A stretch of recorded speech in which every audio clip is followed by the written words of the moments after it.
শফিকুর রহমান প্রধানমন্ত্রী হতে পারেন। আমরা কি চিংড়ি মাছের দৌড় শুরু করেছি? চিংড়ি মাছ দৌড়াইতে শুরু করলে শুধু পিছনের দিকে যায়। আমরা তো সিংহের দাবা মেলে সামনে আগাতে চাই। রাষ্ট্রীয় খরচে বিদেশে যারা ইন্তেকাল করবেন, যাদের সেই সামর্থ্য নাই, অতি সম্মানের সাথে তাদের লাশ আমরা কাঁধে করে দেশে বহন করে নিয়ে আসবো ইনশাআল্লাহ।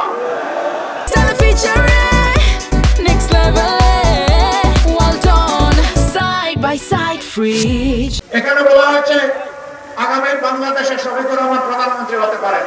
এটা আল্লাহ ভালো জানেন, কে হবেন না হবেন।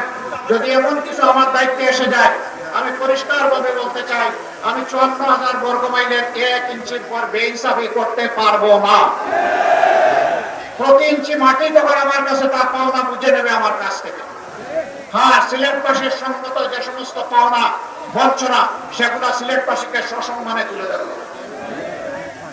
প্রবাসী নির্ভর সিলেট একটি আন্তর্জাতিক বিমানবন্দর আছে, খানাসালের নাম পদ্মলোচন।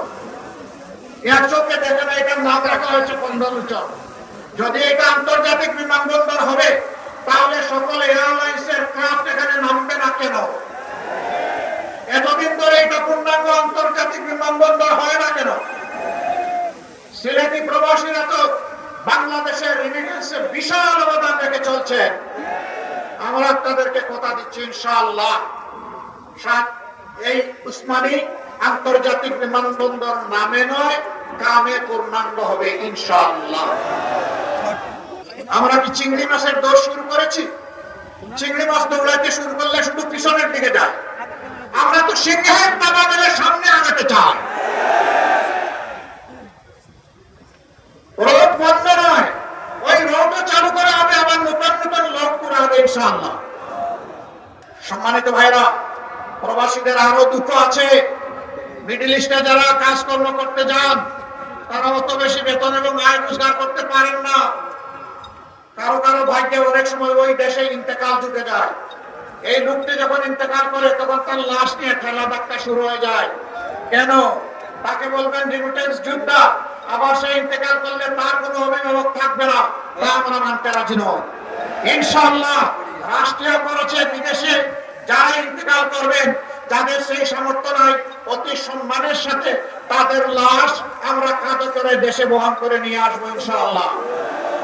শুধু তাই না, বিদেশে প্রবাসে গিয়ে যারা আয় রোজগার করার আগেই দুনিয়া থেকে বিদায় নেন, তাদের বিষয়টাকে মানবিক দৃষ্টি থেকে গ্রহণ করা হবে এবং তাদেরও পরিবারের দায়িত্ব নেবে সরকার এবং রাষ্ট্র ইনশাআল্লাহ। আমার নামে জঘন্য, আমি মা বোনদের ইজ্জতের পক্ষে অবস্থান নিয়েছি, সত্য বলার কথা বলি। এই জন্য ওইটা জুড়ে আমার বিরুদ্ধে মিসাইল মেরে দিচ্ছে। চিন্তা করে, আমার আইডি হ্যাক করে, এরপরে চোর ধরা পড়েছে, তারপরে বড় গলায় কথা হবে। তাহলে কি সেটা এখনো রয়ে গেল চোরের মার বড় গলা? আল্লাহ মাফ করুন।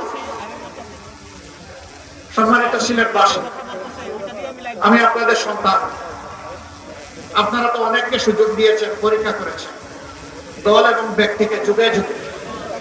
একবার আপনারা আমাদেরকে একটু সুযোগ দেন। আপনাদের মূল্যবান ভোটের আমানত একটু আমাদেরকে আমরা কথা দিচ্ছি, আপনাদের মালিক বনব না। আপনাদের সম্পদ, জীবন এবং আপনাদের ইজ্জতের পাশে দাঁড়িয়ে আমরা চৌকিদারের কাজ করবো ইনশাআল্লাহ। আমরা পাহারা দেবো ইনশাআল্লাহ, যার যে মর্যাদা তার হাতে তুলে দেবো ইনশাআল্লাহ। খবরের কাগজ, নিখাত, নির্ভীক, নিরপেক্ষ।